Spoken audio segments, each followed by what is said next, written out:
everybody. Welcome back to the Coming of Cage podcast. I am Derek. That is Ryan. Hello. Hello, Ryan. And we are your Nicolas Cage movie review podcast. Welcome to episode 27 of the show. We just celebrated our 1-year anniversary on the last episode. And this week, we are talking about the 2018 film 211. Right, which is the proper pronunciation, not 211 or 211. Correct. Yeah, we had to watch the movie to find out for sure, but it is 211. 211 is about a basically while on a routine patrol, an aging cop, his partner, and their ride-along are caught in a standoff with a band of former mercenaries robbing a bank. It's exciting stuff. Exciting stuff. So that's the movie that we're talking about here. So spoiler warning for 211. Now, what we do here is Ryan has taken meticulous notes, and we're going to go through those notes and talk about the movie as we go. So, Ryan, what do you got? Yes. So the movie opens with like a scene. I don't know if you can really tell where it is at this point, but it looks like a typical like computer hacker type scene and like somebody doing a illegal wire transfer of some kind, and you get a lot of like close-ups of the fingers tapping the keyboard. And you can clearly see they're not touching anything, and this person is just randomly like throwing their fingers around the keyboard, which is hilarious. So it's in Afghanistan. I know this. It doesn't actually. I know it says it at some point, but hasn't said it at this point. That's yes. Okay. Yeah, because we get 2 title cards, even though there's 3 primary country or locations. We get 2 title cards. You're supposed to just assume when you're in the United States, even though it wasn't filmed in the United States. Yeah. So there's like basically 3 sets for the entire movie. There's like a rock quarry that's designed to look like Afghanistan, apparently. And then, there's like a bank and a like diner, kind of. But we'll get more into that other stuff. Yeah. So my first note was slowest transfer ever, because even though this is like a modern movie in like 2018, for some reason there's still the long status bar showing how the wire transfer is going, and it's very, very slow. So I thought that, but here's where things get weird, because this whole opening scene is very strange, but it's not one transfer. So this dude's got $100 million that he is transferring to like tons and tons of different banks. So each bank gets like a little deposit. And so I think it's taking a long time because it's like, this is one bank and then another bank and then another. I don't accept that, but okay. She's like supposed to be typing. There's this giant transfer bar across the street and she's typing. I don't know what she's supposed to be doing. While it's transferring, yeah. While it's transferring, but she's doing her hacker stuff. Right. And then my next note was she's not even hitting the keys because, there's this transfer bar up and she's just like tapping all the keys. Yeah. And then once the transfer finishes, I don't know if you saw this, but there's like a split second where the animation like starts over again. Oh no. Where you can see the transfer start again. And then it like the next, like when it turns back, it's not there anymore. But yeah, I thought that was pretty funny. Somebody left the screensaver on too long. Yeah, so the transfer is complete, and she slams down. Oh, okay, so one thing I'm going to say about this movie overall, and maybe you'll agree with me, maybe you won't, is that everybody in this film knew they were doing a Nic Cage movie, and they all wanted to, like, either impress him or just, like, make the most of their opportunity, because there's no one in this movie that you're probably going to recognize the name of except Nic Cage, but everybody wanted you to know their name after this movie. They were acting like that. They were acting like their hearts out. I think they thought that there was an opportunity here. Right. To break out. And maybe there was, but, Anyway, so she finishes the transfer. They, like, go outside from this compound in Afghanistan, and there's a gunfight happening right outside that they're all involved in. And lots of people die. My next note was death by construction equipment.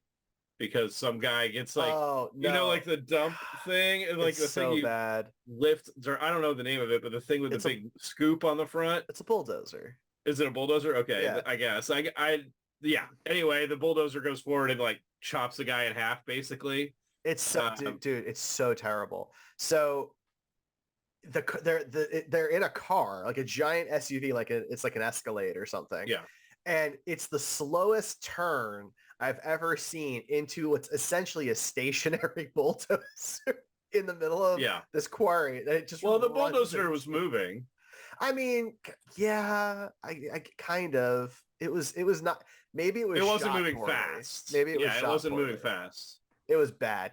So everybody dies except for this one guy who we find out later is a war profiteer, I guess. Yeah. And the people that were okay. Yeah. So my next note was the acting, and this is already terrible. Yes. I mean, it was already obvious what kind of movie we were getting into at this point. I think for me. I mean, yes. But I'm also I'm trying to like these movies, right? We're sitting down, we're putting in the time, and I want to like these movies. And this whole opening scene screws up the entire film because these guys, so there's these 4 mercenary dudes, and they do this. They kill all these people because this main dude, who's the last one to be killed, this war profiteer, owes them $1 million. Now he just transferred $100 million. So $1 million seems like not a lot of money to get killed over in this particular context. But this guy's not going to tell him where the money is or whatever, or it's too hard to find the money because it's split up at all these different banks. So the mercenaries decide just to kill the dude. So casual murder. But now I don't think I have that note until later, but it was less casual in this context, I feel like. Because there was already a huge shootout. I guess. Fair enough. But they're not going to get the wire transfer money. They're just going to rob a bank. So the entire scene is completely worthless because they're just going to randomly rob a bank. Yeah. So if you remove this scene from the movie doesn't change. That's true. It does change in the sense that it gets better, because I'm about to talk a little bit about something. So I don't know if you noticed this throughout the movie or if it was just me, but the post of the movie in terms of VFX, in terms of editing, and in terms of ADR was terrible. Terrible, terrible, terrible. The scene, so these 4 mercenaries that were supposed to be, or that did this whole thing at the beginning. Mm-hmm. The ADR work on what they were saying in this quarry was terrible. There was their mouths were moving completely independently of whatever was being said. There were scenes where they were talking. You could hear them talking, and then they would turn around for a second and their mouth wasn't even moving and turn back around. You know what I mean? Just weird ADR moments like that. If you don't know what ADR is I don't know what it stands for, but it's basically recording that the actor goes back and does to fill in their dialogue where maybe something was hard to hear or something like that. They used it quite a bit in this movie, and it was all done poorly. And this was the first example of that. I made me wonder actually if one of these guys has a really thick accent or something and was hard to understand, and they decided that they needed to put somebody else's voice into it. I mean, it's certainly possible, right? Because this whole movie is really shot in Europe. It's not shot here, even though it's supposed to take place mainly in Massachusetts. And these guys are supposed to be I don't know what branch they keep referring. They made it very clear throughout the movie, very heavy-handedly, that these are ex-military guys. They're ex-military, right? But are they? Maybe they're Marines, maybe they're SEALs. I don't know. But they're supposed to be the best of the best type. Well, they do say "hoorah" at one point. Do all the different branches say that? I mean, I'm certainly no expert, but that from a cliche movie standpoint tends to be more of a Marine thing, right? Okay, I think so. Turn? I thought Marines was Semper Fi, but I don't know. That's fair. No, you're right. You're right. I don't know enough about the military. I'm not trying to offend anybody. No. I just don't know. But yes, they make it so, they are so heavy-handed with the fact that these guys are ex-military. It's unbelievable. We had that figured out pretty early on. You don't need to keep going over that. But anyway, then after this whole scene, we see a woman walking through some streets. I don't remember if this was in Massachusetts or Afghanistan. No, neither. So this is in the one other location, which is Kabul. Okay, Kabul, and she's wearing a red scarf. And so at this point, I said she must be the romantic lead. Turns out I was wrong. There is actually no romantic lead in this movie except for, Nic Cage, me loving him. That was about it.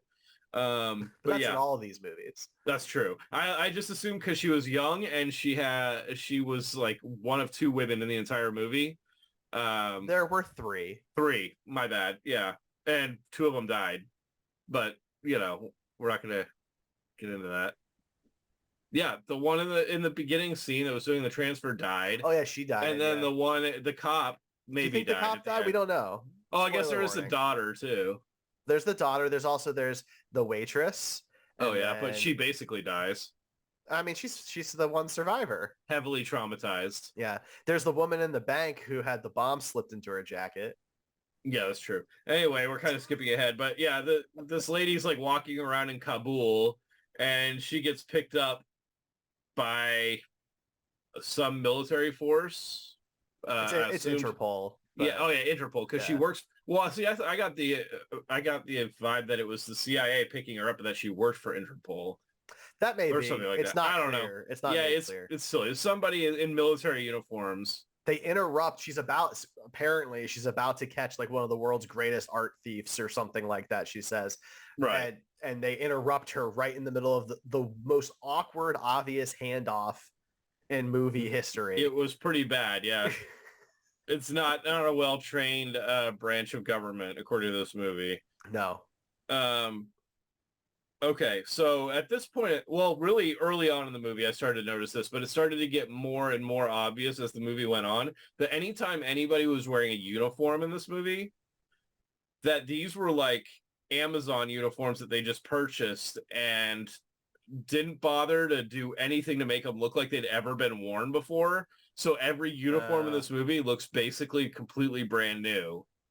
Even when they're in the middle of Afghanistan, doing military stuff, all the uniforms were like shiny. You could almost see the seam, like, the fold lines from where they, I mean, it was normally wouldn't bother me that much, but you don't really think about it until you see something that doesn't seem to fit at all the situation, because it stands out so much in a bad way. And every single uniform was like that in this movie, from the people in Afghanistan to the cops to all the military people had like brand new, never been dirty shirts. And you can say that the military keeps their clothes clean. Yes, but you also, there's like where you would notice, like on seams and stuff, clothes just wear down. Even if you keep them clean, you just like things feel more, they can move more, they're more broken in, whatever. In this case, they are not. They look very stiff and like brand new out of the packaging, and that bothered me. They needed to hire a wardrobe person that, or let the wardrobe person do their job. They probably tried to do that. They're like, no, we don't have the budget for that, or something. I don't know. I don't know what the budget was on this, but my guess is like $17.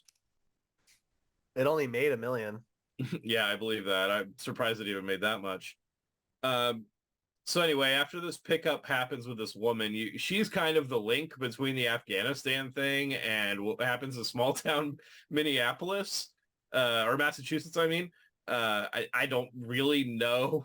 It seemed like they had grander plans that maybe changed in editing, because 90% of the movie is just the bank heist. Just like this beginning scene, you could remove her character from the movie Completely. and also the movie doesn't change. She does nothing. Except until the very end. But even then, even then, she doesn't really do anything. Yeah. Like, she's there at the end, but anybody could have filled in that spot. It could have been one of the other cops that we've at least, been like, are on the scene doing something. Like, true. So there's just no reason for her character to exist. Yeah. Like, she's there to keep reminding the audience how dangerous these four guys are. And it's like they're convinced we don't believe the movie. So they're going to keep having her repeat that over and over again to different people. Yeah. Yeah. Okay. My next note is Nic Cage aviators, because we get a shot of him as a cop, and he's wearing some pretty nice aviators throughout the movie that I'm a fan of. Then we get, my next note is casual homophobia / racism. I can't remember. Oh, I do remember. Okay, so this kid, because it can't be a Nic Cage movie that if he doesn't have a young person in the movie that he's friends with, right? Like a kid. That is a common thread. It's going to be on our bingo cards at some point. It'll get rotated in. But yes, he has a little kid in this movie that he befriends. But at this point, he hasn't done that yet.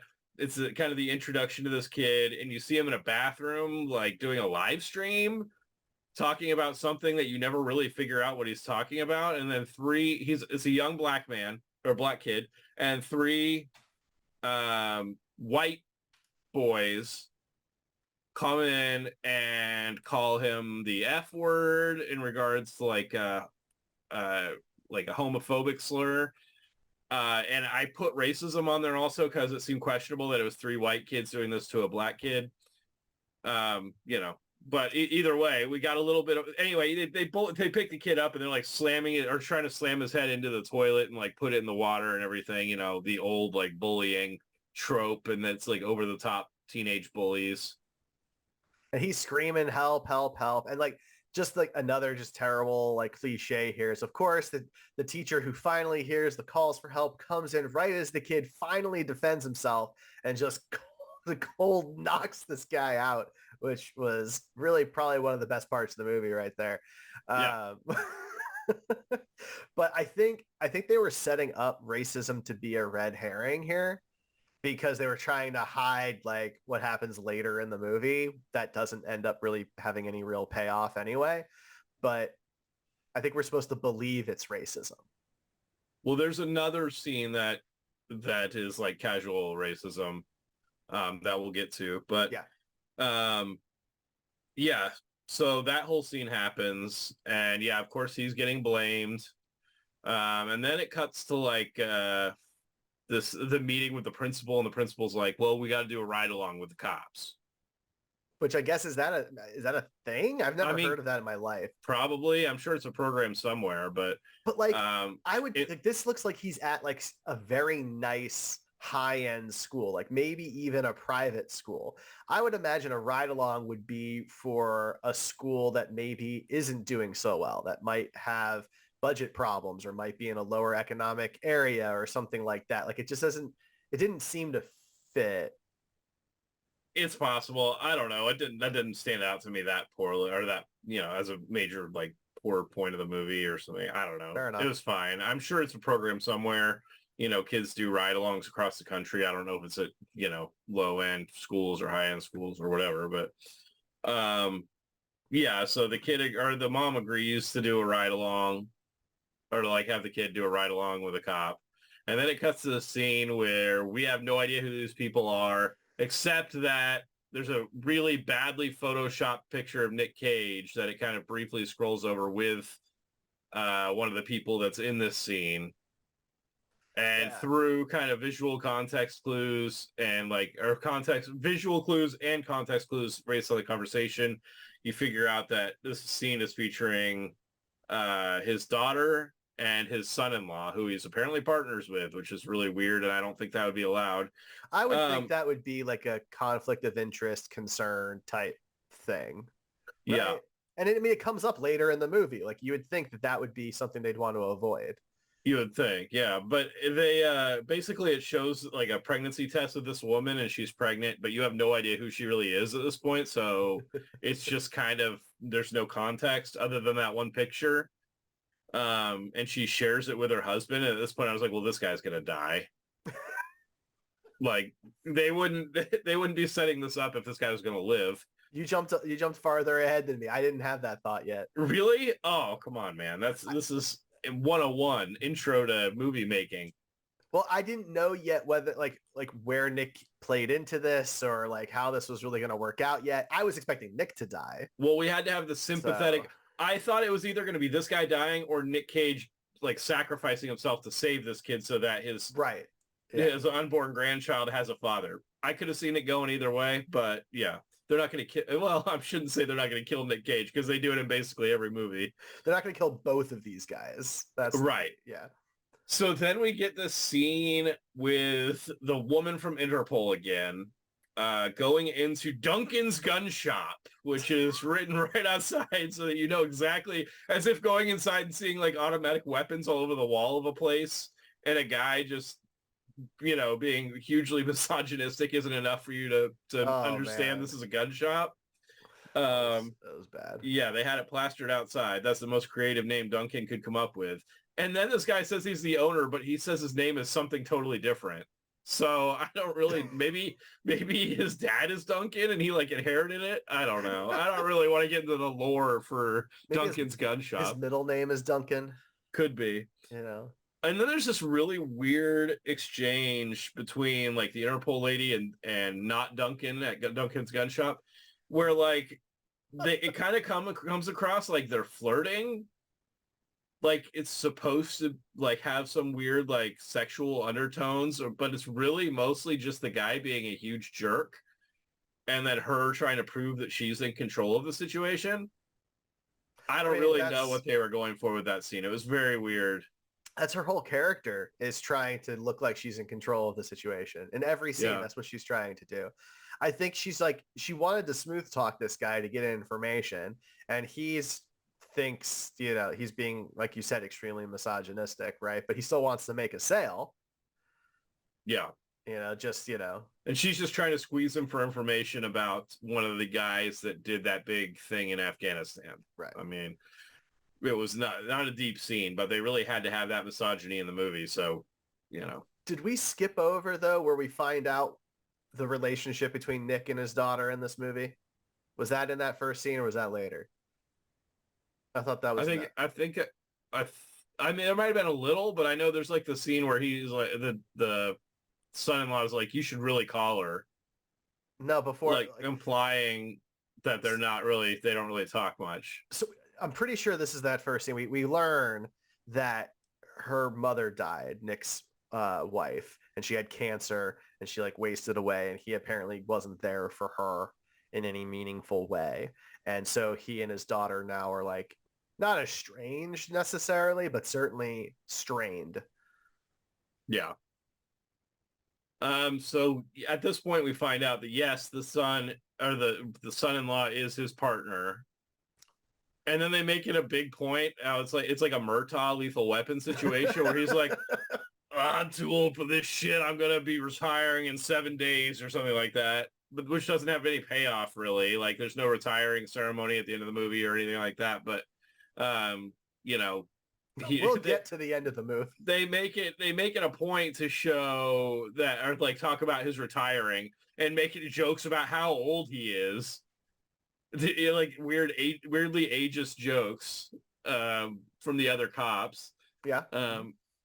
So then my next note is that cops, wherever this is in Minnesota or wherever it is, Massachusetts, they get paid a crap ton of money. Did you see the houses they were living in? They had like the most gorgeous, like Victorian houses. They were huge, lots of rooms. I mean, just really big. You get to kind of see one when Nic Cage goes and picks up his son-in-law in the cruiser. To be fair, though, we don't know what the ladies do in these relationships. Like we don't know the ladies don't do anything meaningful in this movie. One of them's dead, so that's not fair. But... That's true. But I mean, women might as well not exist in this movie except to like bring up the male characters and give them like some sort of emotional connection. Yeah, other than the one woman cop. Yeah, but even she is like they talk shit about her the whole time, like don't shoot me in the ass with that thing, and like no, she says that. Oh, does she say that? I can't remember. Because her partner's a rookie. Oh, that's so she's giving her partner a really hard time throughout the movie.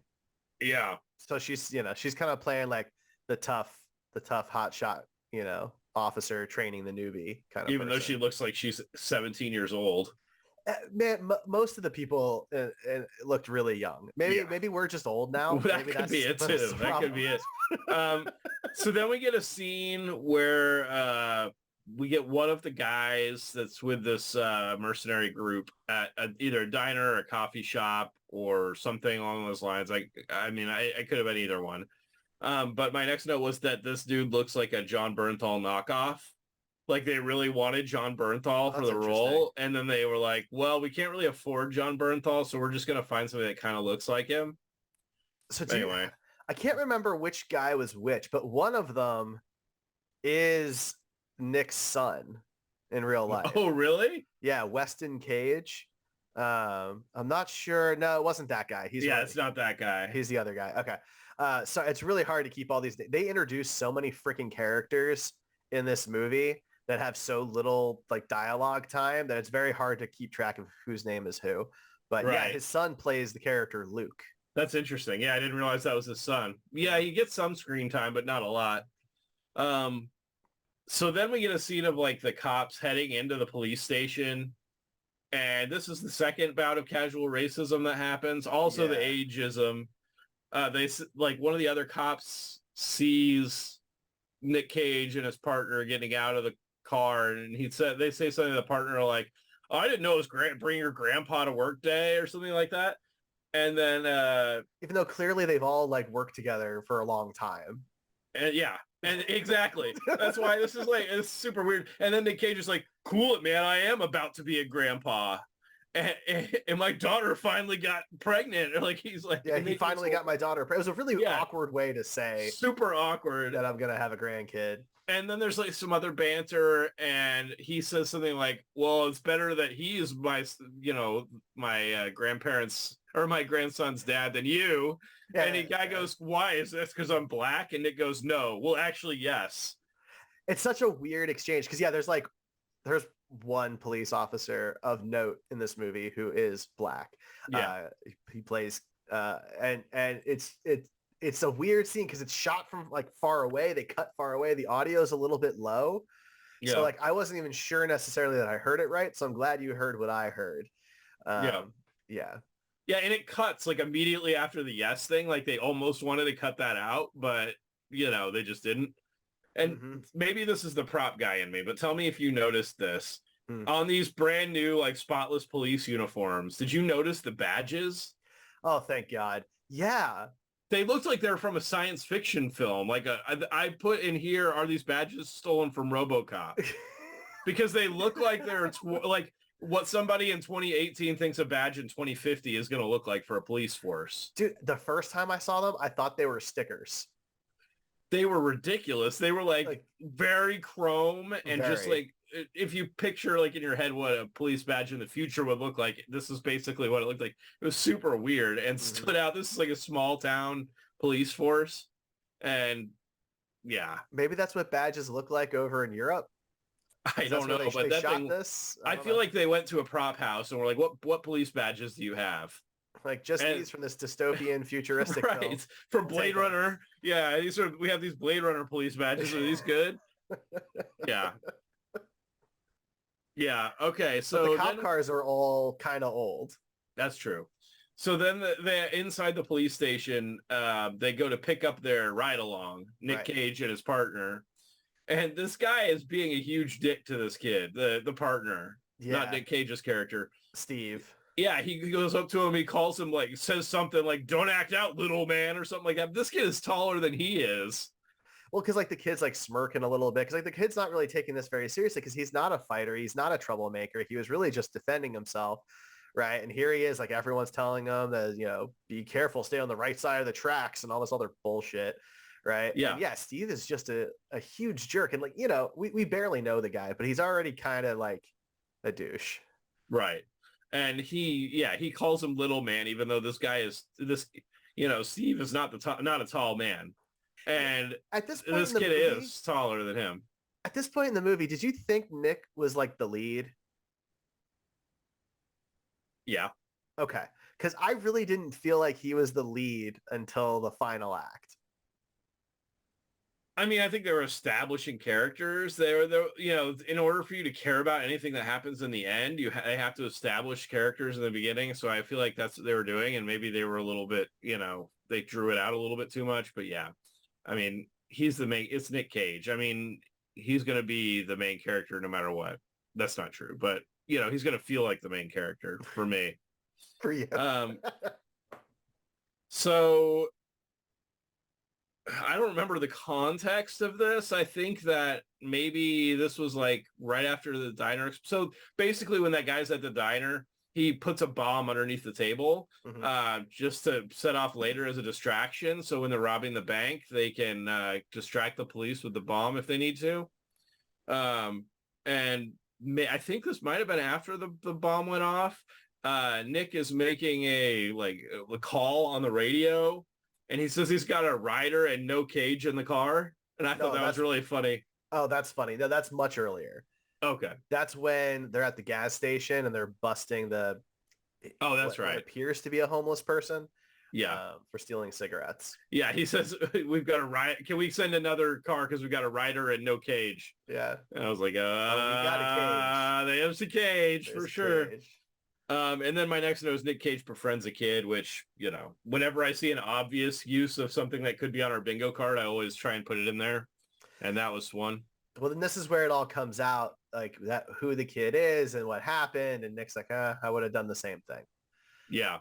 You know, which was a nice little moment. But there keeps being this thread of Kenny is the kid, using his phone too much, and that the cops are being recorded too much, and that's getting annoying. So it's like they were going to touch on something kind of like relevant in like modern. Right. So, yeah, I mean, I thought that was where they were headed with it, because they had, first of all, police officers with a black kid. Okay, which is right there. You're touching on, well, police officers alone is a touchy subject right now. Then you add in a black kid, and that's a whole nother thing. And then, yeah, this video recordings of cops, you know, and things like that, with the body cam discussions that happen in real life and things like that. Yeah, I thought there was going to be something more meaningful. No, they just wanted to set up that this kid live streams so that they could set up something later. But yeah, it's fucking stupid. So then at some point somebody says "stay frosty" because I have that in quotes, and I just always think that's funny to hear because it's such a cliche line. Yeah. I can't remember who says it. I feel like it's got to be the partner, maybe. I don't know. I kind of feel like it was the military guys, the mercenaries. Oh yeah, it had to be them. Yeah, that makes way more sense because they're always frosty. Mercenaries always frosty. Are. Oh. Yeah, like a nice root beer. It's like a nice root beer, then they're frosty. So, okay. So, yeah, this guy, basically they are getting like donuts or something. Coffee. And, well, but one of the guys says the cops are making a donut stop. Well, yeah, they're just being dicks. Sure, but I'm saying, but I couldn't tell if it was a donut shop or a coffee shop. Sorry, Derek. Anyway, they're getting something. And across the way, they see this Cadillac Escalade that looks very suspicious. You got to kind of paint the picture, right? So the way this little part of town is set up is you've got this main road that runs, let's pretend it's east to west, right? But then on the south of that is basically like a U parking lot that ends with the bank to the south. And these guys are already in the bank. So their big plan is one guy's going to stay in the car out front. The other three are going to run inside and steal all the cash from the vault. It's supposed to take 5 minutes and they're out. Right. But unfortunately, right, while the guys are inside during that little 5-minute window, our Nic Cage and his friends pull up to this coffee shop that's at that horizontal road just across from the bank. And basically the entirety of the movie at this point takes place here. Yep. So they didn't have to spend a lot of budget on set changes because that's basically where we are now. So yeah, they are like, they see this Cadillac Escalade parked in front of the bank, and they're like, "Oh, we got a Cadillac Escalade over here that's illegally parked. Gonna go check it out." And so they start to pull up and look at this Escalade, and then the guys inside, the mercenaries, they see one of them is in the car and reports that there's this cop and he's coming up there. And so they're like, okay, well, they're not stopping, so we need a distraction. So the guy hits the thing and blows up the coffee shop. And which, by the way, the waitress that he overtips earlier in the movie, she happens to step out for a smoke break. Right at this time. Yeah, very right at that very moment. Which for some reason is never suspicious to any of the authorities, by the way. In any case, they, the coffee shop gets blown up real good. And then they pay, you hear on the radio in the police car that all officers respond to this explosion, everyone. And Nic Cage's character, he comes on and says something like, actually, I don't even think he responds to it. I think he just tells his partner, well, we're not going to go. We got the ride along, you know, we're not going to go. Now, supposedly, I have not been able to confirm this, but supposedly that explosion scene is straight up stolen lifted. Stolen's not fair. I'm sure they had permission to do it, but it's straight up taken from another movie from 2015 called Survivor. So But we that's can't confirm that. So. I haven't confirmed that yet. But wouldn't that be weird? I've never known that to be a thing. So who knows? Right? Kind of strange. The guy in the mercenary in the Escalade notices that these cops aren't leaving and that they're still there and they're still investigating the car. They're calling in the license plate or whatever. And so he gets out and just starts shooting everything up. He has a submachine gun and he's just like shooting everywhere. And so yeah, Nic Cage and his partner to get in the car and they're getting shot at. So they back up. They're like speeding through this business park, just kind of trying to get out of there. And they just slam into this other car, which is on our bingo card. Nic Cage wrecks a car.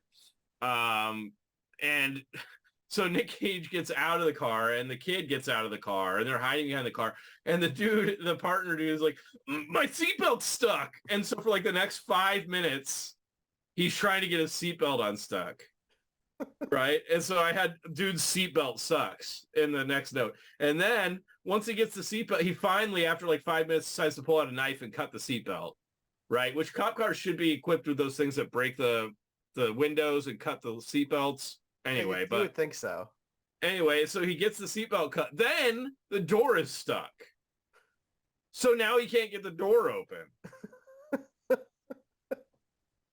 Yeah. And so then I had casual murder next, which I don't remember exactly. I think the guy just starts shooting at people. Civilians. Yeah. There's like a civilian just walking across the street and he just like guns her down. Yeah. Yeah. There's like a construction worker type person that he just randomly kills. The dude's got the best aim unless he's shooting at Nick, by the way. Yeah. Unless anybody's shooting at Nick, it's, yeah. But yeah, the partner gets shot in the leg. And so they're like trying to figure out how to handle this. And Nick is telling this kid to like put pressure on the wound and everything. And eventually they tie a tourniquet on the leg, which, I mean, I guess it hit an artery, but if it hit an artery, this guy lived for a really long time. Generally, a tourniquet is a last resort. Like you do that means you're probably going to lose whatever limb is tourniqueted. It's basically pinching off the artery so that the blood stops flowing there. Yeah. And eventually the limb will die. Yeah. Given enough time. And so that's why tourniquet is always the last result. Yeah. But he has this tourniquet on his leg for the entire rest of the film. Which is like, I'm going to go out on a limb and say like 6 hours. Yeah. It goes from midday till dark at night. So. Before he gets to a hospital. 4 to 6 hours. So then it goes back to the diner or the coffee shop or whatever. And apparently the SWAT team is there. Despite the fact that they've called in this bank robbery, every other cop in the world is at this other place. And they have this one SWAT guy that's just aggressively chewing his gum the whole time. No, not like that. Very aggressively. Like if you were going to do it to intimidate somebody, that's what he was doing. Like that gum owed him money. I mean, it was, and he does this through the whole movie, but it's just another example of what I talked about early on, where I think most of the people in this movie were really trying to stand out and have something be interesting about their character so that whoever watched it was like, oh, did you see that new Nic Cage movie? Oh, did you see that guy that was chewing gum so badass like, But like the scene, again, like means nothing. Yeah. The scene furthers the movie in no way, except that it drags the Interpol lady along more in the story. But again, she doesn't do anything. Right. She's just like trying to get information about what's going on, and she overhears, I think, the stuff at the bank, and it makes her go, maybe that's the people. I don't know. So Nic Cage throughout this whole thing is just unloading at these people. Yeah, so there's got a lot of bullets for that handgun. There's 4 mercenaries, right? And throughout 90% of the movie, there's probably 1,000 bullets shot at them. And only one of them gets hit right up till the end of the movie. But, only one of them gets hit. And that's the guy that's out in the Escalade. But Nic Cage has a pistol. That's the only gun he's got. And he's just unloading. And it makes me question how many bullets we let police have in their car, because there's no way he kept that many on his belt. So I'm assuming, maybe they keep 2 or 3 magazines in there, or clips, or whatever the proper terminology is, on their belt, right? I can see that. But he unloaded many times. Even if he took Steve's, right, then we're like, Yeah. he's got 6. Yeah. You He know? went way through way more than that. Yeah, unbelievable amount of bullets. But also, like, the bad guys are also going through a ton of bullets. And they have automatic weapons. They have automatic weapons. And, like, I know they brought a lot of gear, but you never really see them go to those bags or anything like that. They just magically keep having bullets. Man, we haven't talked much about the mercenaries. They're so one-dimensional. Mm-hmm. Very. They're just these boring guys who got ripped off by another bad dude, and rather than go after bad dudes, they're just going to steal money and hurt all these innocent people. Like, I remember at one point, the security guard, he's been face down like the whole time. One dude just shoots him in the back twice. Nothing happened. No reason. He just does it. They're just jerks to be jerks. They're ripping off a bank because somebody else hurt them. Like, it's just, there's nothing to care about with these people. Yeah. They seemingly have no connection to the world whatsoever. That's true. They're proper mercenaries. Right? Like, there's no family. There's no, significant others. Nothing. There's nothing to make you feel sorry for these people or like identify with what they're trying to do at all. Yeah. There is one of the guys does keep getting these looks that, like, maybe he's going to feel some regret and turn on the others or something, but it never happens. It never comes out. It's, again, another thing where it's just somebody overacting. Maybe. So we do have to go back for a second for this next note to be relevant. When Nic Cage is talking to the kid and befriends him earlier in the movie, the kid had been recording the whole stop with the homeless man where Nic Cage says, "We've got a rider and no cage." He had been recording that on his phone. So when Nick gets back into the car, he says to the kid, "I'm getting sick of getting recorded all the time. Give me your phone." And the kid's like, "No, you can't have my phone." And Nick is like, "Give me your phone and you can have it back at the end of the day." And so he takes it and he like puts it away somewhere in the front. It's a glove box. Right. Yeah. And so fast forward to where we were just talking about, the guy's been shot. He's bleeding out. This kid is like holding this thing on his leg. And the guy's like, get out your phone. I need to record a message.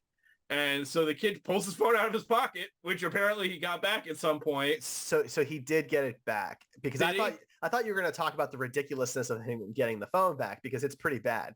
So when they finally, I must have missed it. Yeah. So when Steve finally gets his door open, he is like pulling Kenny out of the car through the front of the car, because Kenny was stuck in the car because the backs of those cop cars you can't open from the inside. Right. And so that's the door that's jammed. They didn't want to sidetrack us, but that was the door that was jammed. Was Nick couldn't get Kenny out of the car. So Steve has to pull Kenny out of the car. And as Steve, who's bleeding out, by the way, and trying to avoid gunfire, because that's the side of the car that they're on is where the mercenary is, he's pulling Kenny out of the car. Kenny like pulls back to open the glove box to get his phone out. Yeah.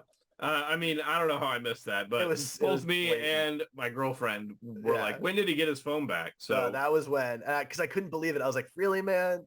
Come on. Like, so this kid, so maybe you noticed this too. So it shows when he's recording this guy's like saying his final goodbye to his wife and his unborn kid or whatever. Mm-hmm. And so it does two perspectives. One from like showing the side of the kid we're recording and the cop, and then from the other one is like the video on the camera. Right. And so like when he's filming from the outside, the guy is like pale, like he's been bleeding out, like he's on the verge of death. And then when it switches to the camera, he's like bright, full of life. He looks like I do right now. Like, the contrast is, nice, and his skin tones are all good. So this kid has a lot of Snapchat filters or something going on. It's those Sony phones, man. I guess.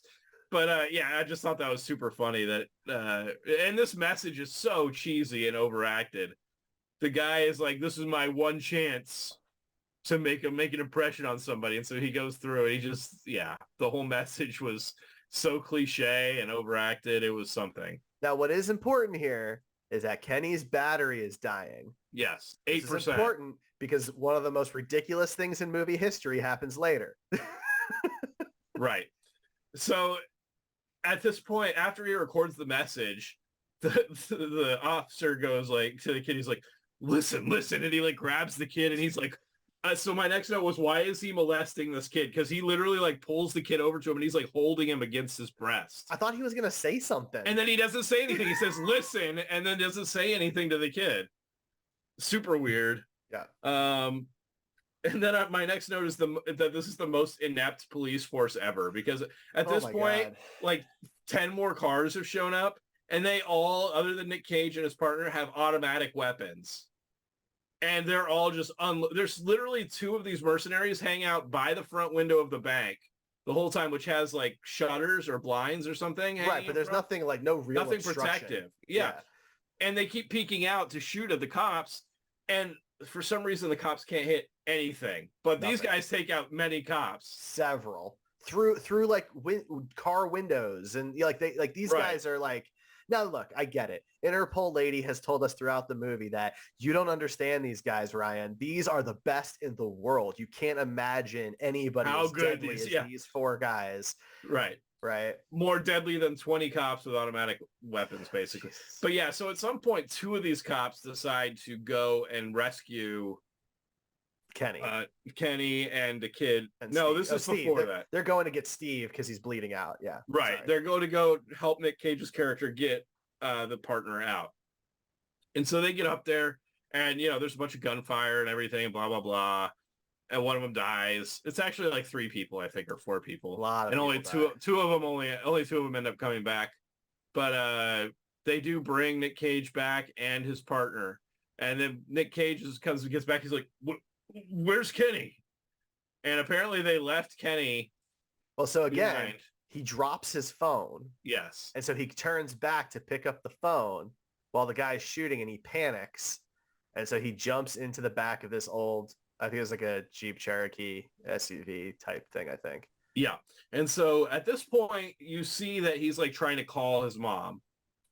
But his phone's dead. Dun, dun, dun. And so you get a brief scene where you see him pull a 9-volt battery out of a toy, and then it ends.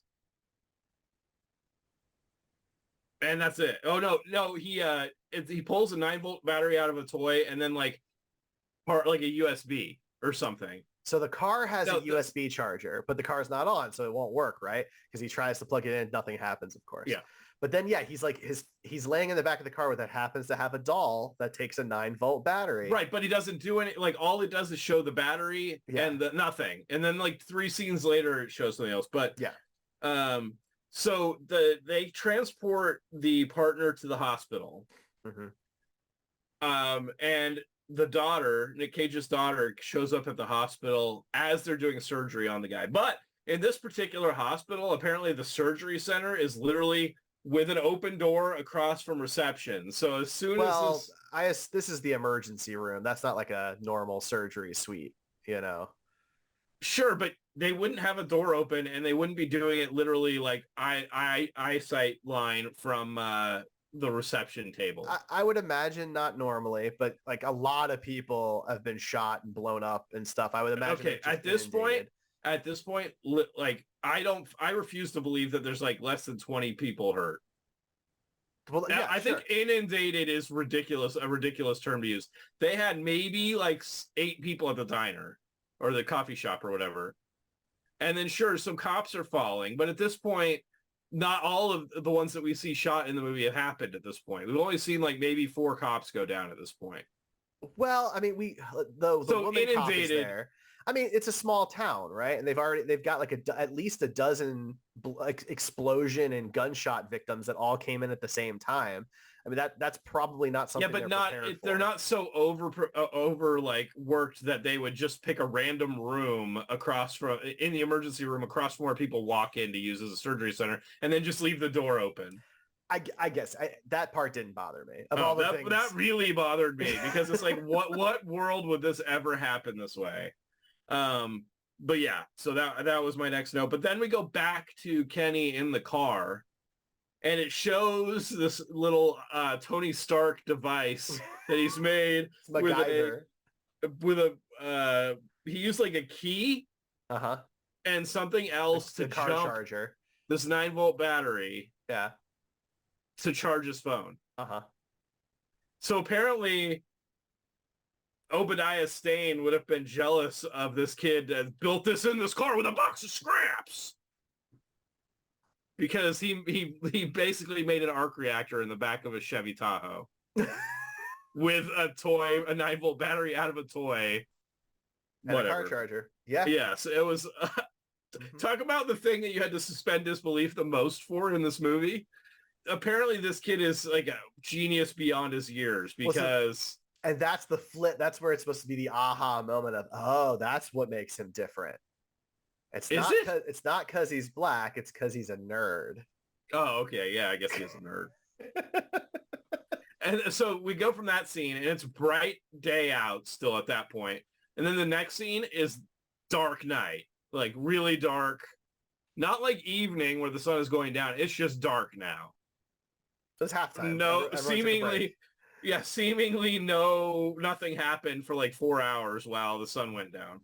The mercenaries fed the hostages for some reason. Yeah. I don't know why they did that or why they brought enough food to do that. I don't know what that was about, but... So this movie had not a lot of caginess, but I think that there was one scene where I would debate it, and I don't even think it would need to be a debate. And it's not even really caginess. He just really, like, he got one scene where he got to actually convey something, you know, like give something, and he really made the most of that scene. And basically he's giving a recap of everything that's happened to the SWAT team guys that have now shown up. They've been gone all day at that explosion, even with all these cops getting killed, but now they've shown up to this bank robbery. And he's recapping the day to the SWAT guys, and he talks about like his partner that went down, and just there's a lot of emotion conveyed in this one scene. And then it's back to bad movie. But you know, we like to find the hidden gems within some of these bad movies, and I feel like that scene was a hidden gem in this movie. I mean, he's great in that scene. Yeah. It's an extremely powerful scene. But then you got the guy aggressively chewing gum still in that scene that kind of takes you out of it. So worthless in this freaking movie. And like on top of it, you know, Nick's like, you know, what took you so long? What took you so long? And the guy's got no real answer to it at all. You know, and he's like, what took you so long? Like people are like dropping out here. And it's a very emotional, very powerful scene. And I kind of knew where it was headed. It didn't go exactly at the same level of intensity that I thought it was going to. But yeah, that's the best moment in the movie. For sure. But after he's done his recap, the woman shows up. Interpol lady. And then, of course, you have more misogyny of the like police captain who's like, I got the president breathing down my neck and we got to wrap this thing up. Who's this woman that's in here? She can't do anything because she's a woman. She's got a vagina. We can't have her in here. Get her out of here. And like, it's almost word for word that. I'm serious. Wasn't it that bad? Like, it was bad. The problem is, though, she is worthless in this movie. She doesn't provide anything. But so that doesn't mean you need to be misogynistic. No, I completely agree with you. The dude is totally out of line, completely out of line. But like at the same time, she isn't necessary. She's not providing anything. Even if she provided something, she already did that at the site of the explosion when she told the SWAT guys there what she already knew. Yeah. Right. Now, yeah, she hands over this little thing she finds in the warehouse about the C4 that they used or whatever. Like, okay, but we know that there was a bomb already. Right. Right. That came too late. You know, so like, again, like she's just not there to serve a purpose. If you remove her, nothing changes in this movie. Yeah, that's accurate. So one thing that maybe, I don't know how much you noticed of it, but this was directed by a person named York Alec Shackleton. And one thing that York gets a huge boner over is gun loading sequences.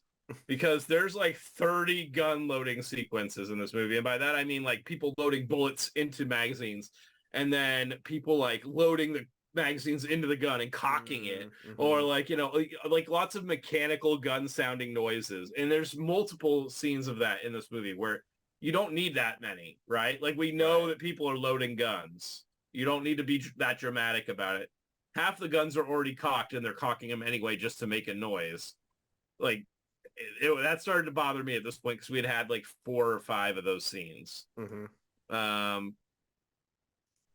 Okay. So then we get So earlier in the movie, there's this scene with the bank manager and his wife at his house. Yeah, And at the beginning of the movie. yeah, very early on. And it's seemingly very out of place. At this point, you don't know who this guy is really. And he's talking about his wife, about how he's looking forward to the anniversary dinner and blah, blah, blah. And again, instantly, I'm like, whoever this guy is going to die. Because they're setting up a future for him, so he's going to be dead. So at this point in the movie, when we fast forward to where we were just talking about, he like, the guys are being mean. The mercenaries are being mean to somebody in the room where they have all the hostages. And this bank manager guy just stands up and he's like, don't do that. And the guy points a gun at his forehead and he's like, okay, go ahead. Shoot me now. Shoot me now. And the guy just goes and kills him. It was the most pointless thing ever. Totally unceremonious. Yeah. There's no follow-up. We never see his wife or her reaction to learning about this or anything like that. And to your point, like he's the only one of the hostages who got a backstory. Right. Nobody else got a backstory. Yeah, But exactly. there's just no payoff for it though. The dude just gets randomly shot. He just gets capped with no like, drama. He asks to be shot and the guy just pops him in the head. He's already shot and killed people in front of this guy. What made him think that wasn't going to happen? It's not that surprising at this point. Right? Like, it's just, oh, God. So then we get more aggressive gum chewing when they're planning on, like, how they're going to go into the building or whatever. Well, because, so there is this other pit, though, when the mercenaries decide that they're going to have, like, this big standoff or whatever, one of the guys, which I think is Weston Cage, talks about how, like, now it's party time or something like that, and he pulls this case up and puts it on the table. We never see what's in it. And nothing ever comes. I thought he was going to get like some type of grenade launcher or something that like we saw at the beginning of the movie that they used to blow up the cars. Nothing. I don't know what was in that case. They blew all their budget on those explosions in Afghanistan, and so now they ran out. That's also why they had to reuse the explosion scene from the diner. That must be. So at this point, Nic Cage still hasn't found this kid. The kid is still in there. And so Nick's like, I've got to go. The aggressive gum chewing guy is like talking to Nick, and Nick's like, I've got to go get this kid. I've got to go get him. And the guy's like, you can't go in there. We're sending SWAT in or something like that. And Nick's like, fuck you. I'm going to do it anyway. And so he goes and grabs this rifle off the like table that's just sitting there. Nobody's using. It's already loaded. It's great. And so he looks into the scope. And okay, so I know there's a lot of, gun stuff I talk about on the show, but scopes work a very specific way. And this scope was like looking into like binoculars or something. Like it gave a perfect, clear view of this kid in the car. And Nic Cage has the crosshair of the gun on the kid's head. And it's just this beautiful, perfect sight picture, which never happens. And he's like, oh, I spotted the kid. He doesn't even look at any other cars. First car he looks at, boom, there's the kid. And so he starts to head in to get this kid. And my note was, this is not how scopes work. So at this point, I think what was in that case was bombs, like more of the bombs like they used in the diner, because at this point they line up all the hostages and they zip tie their hands together. And one of them they make it seem like he's stealthily sneaking this bomb into this woman's pocket, like she wouldn't notice. But then they release the hostages and immediately the lady's like, I got something. He put something in my pocket. And the cop's like, what? And he goes up and looks into her pocket. He's like, huh? And he's like playing with this bomb for like 8 seconds. And then instead of throwing it away, he just starts running in the opposite direction and he gets blown up real good too and dies meaninglessly because he couldn't just throw the bomb in a different building or something. So pocket bomb was my next note. Well, because so Interpol lady keeps telling us how like these are like the most sophisticated, advanced killers in the world, right? Well, all they've done so far is use 2 C4 bombs, some zip ties, and like some guns. Yeah. It's nothing that crazy, really. Like, I don't know what they did that was so specially trained. Yeah, they're like, you can't go in through the back because they'll be expecting that. And basically anything you could have planned for, they're just going to use against you for a means of escape. even though there's one scene in particular where all three guys, the only three that are left, all three guys are just chilling in the bank vault with the door open, eating food. Yeah, like having a pizza party. If the SWAT team had gone in at that very moment, game over. Movie's over. Yeah, like the guys just got lucky. Right.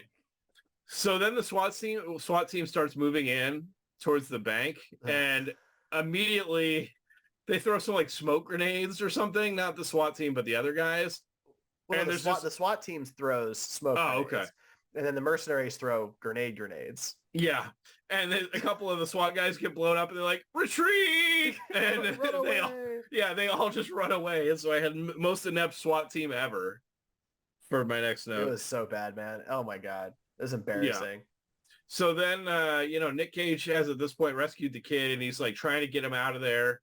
And I think all the guys, for some reason, decide to start just their brilliant plan, because these are the most tactical, trained people ever, is to just have some bags of money and run out into the middle of the place and steal a car and try and run away, I guess. Guns blazing. So everyone knows exactly where they are. Yeah.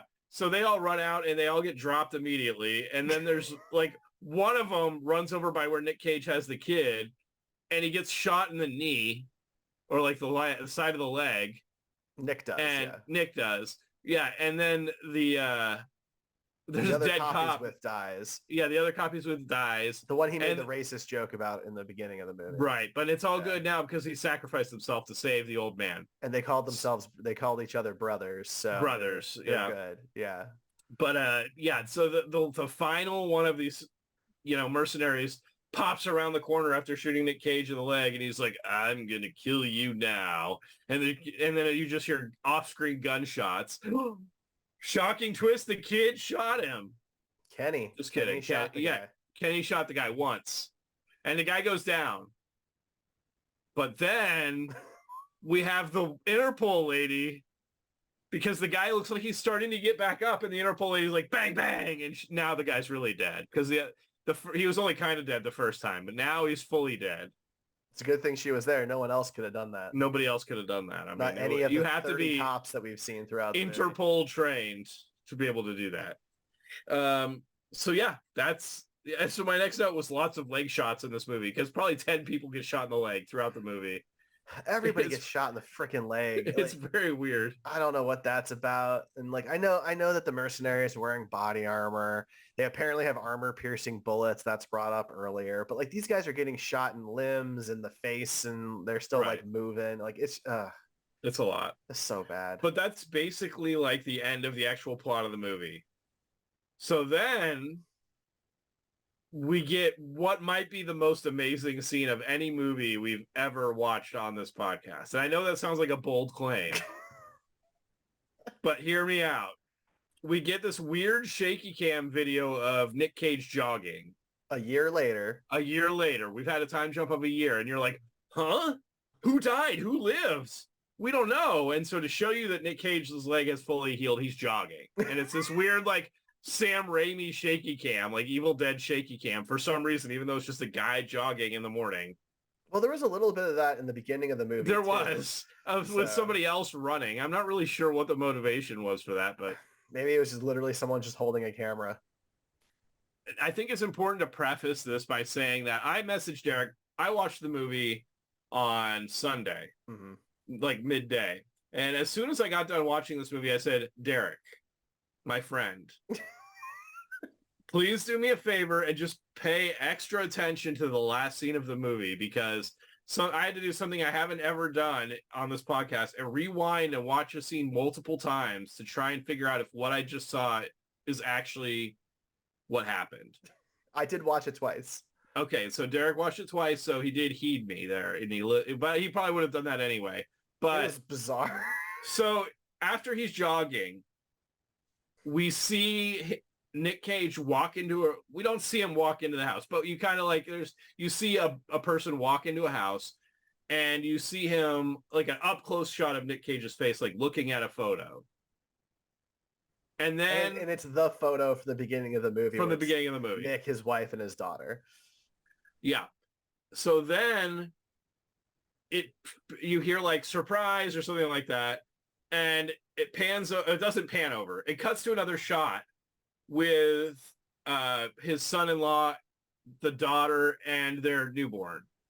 And this the other cop, because there were 4 like core cops, and the black cop died, but the 3 white cops didn't. And so the third white cop is back there too. Right. And so those 3 are in that scene. So then you get another cut back to Nic Cage, like up close. So you can't really tell where he is because this is all CG. So then it cuts back and he's like smiling. And then it cuts to a shot that's meant to be in the same room as the 4 characters we just saw. But it's the kid. Kenny. By himself with his cell phone recording. And he's just by himself. And then you never see all these people together. Okay, then it cuts back to a close-up of Nic Cage. Then it like as a long shot of this like entrance to the house and someone walking towards the camera that's supposed to be Nic Cage. But then you see like a quick shot of like his face really poorly superimposed onto whoever this is walking in. Really, really bad. So I can't emphasize how terribly shot and how poorly CG'd. Everything was green screen. It was terrible. Derek, let's get your take on it. I said my bit there. There was a moment where because it's so surreal. The scene is completely surreal where I was like, is this supposed to be the afterlife? Like, did he really die? But like his wife isn't here. She's still dead in this reality. So I guess not. I guess he's alive. And it's just a weirdly shot scene. So what I think happened is the movie ended a different way. Yes. And whatever limited testing they did for this movie, it tested very poorly. Yes. And so they very quickly put together a new happy ending where all of the characters who did not show themselves as dead on screen were magically all good. Yeah. But they couldn't get everybody back together at this point because Nick was probably working on another project. Yeah, because he does 20 movies a year. So he's already on another project. Yeah. All these other people are doing other things in other parts of the world, right?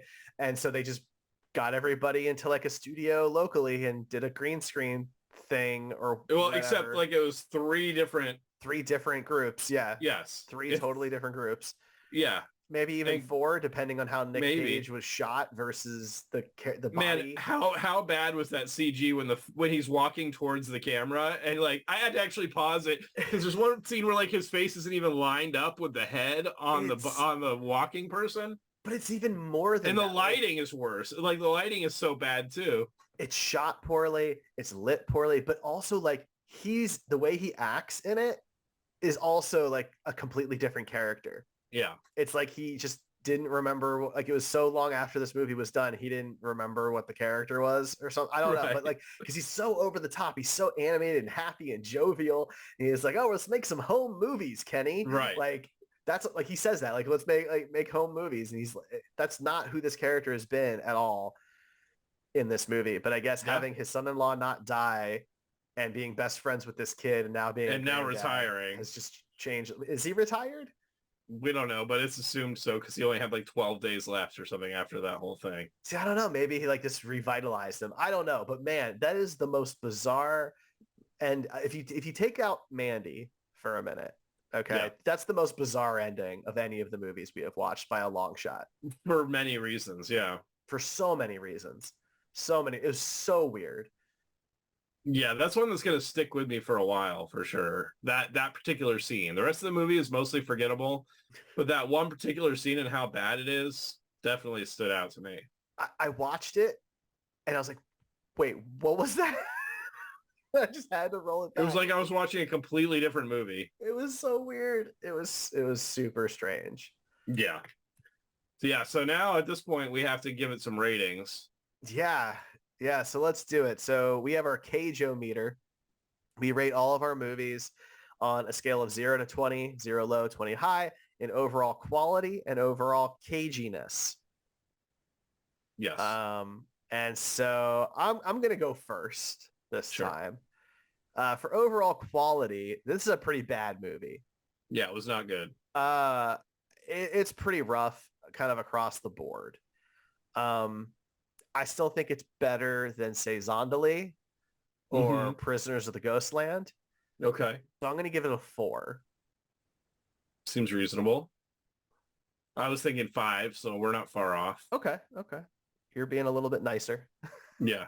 Yeah. Was it the one emotional scene that knocked it up an extra notch? I mean, it was, yeah, that, but also I gave it an extra point for how good the ending was.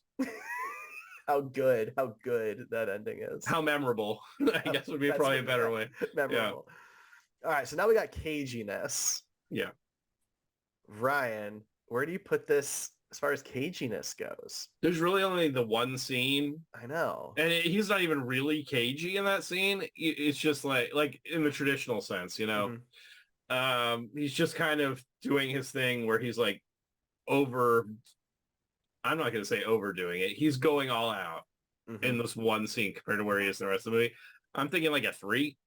That's what I was going to give it. Okay, yeah, that seems reasonable then. Yeah, 3 as well. So, okay, so we have a 4.5 on quality and a 3 on caginess. So that puts it in the busy quadrant, unfortunately, for these movies, down kind of in the realm of your Inconceivables and Rage.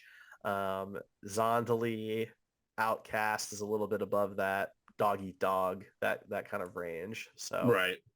So there we go. All right. So now we have to figure out what Nic Cage movie is going to join the Wheel O' Cage and replace 211. And that is The Weatherman, which is actually one that I've wanted to see. So The Weatherman will join the Wheel O' Cage. To find out which movie we're going to talk about on our next episode, go to comingofcage.com and stay tuned for our Wheel O' Cage spin for that episode to figure that out. Ryan, is there anything else that you would like to say about 211? Stay frosty.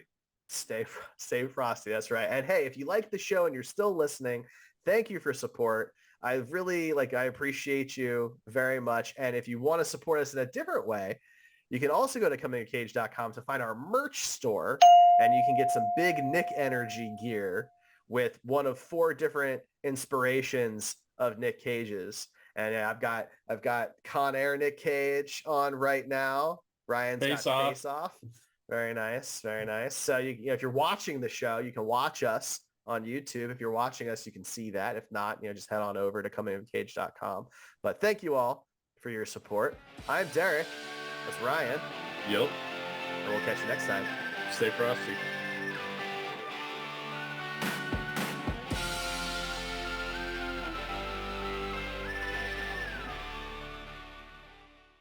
You do need like a big Nick standee to go behind you though in that empty space. Right here. Yes, exactly. That'd be perfect. You just have like Con Air Nick in the tank top, like sweating, just like glistening behind you.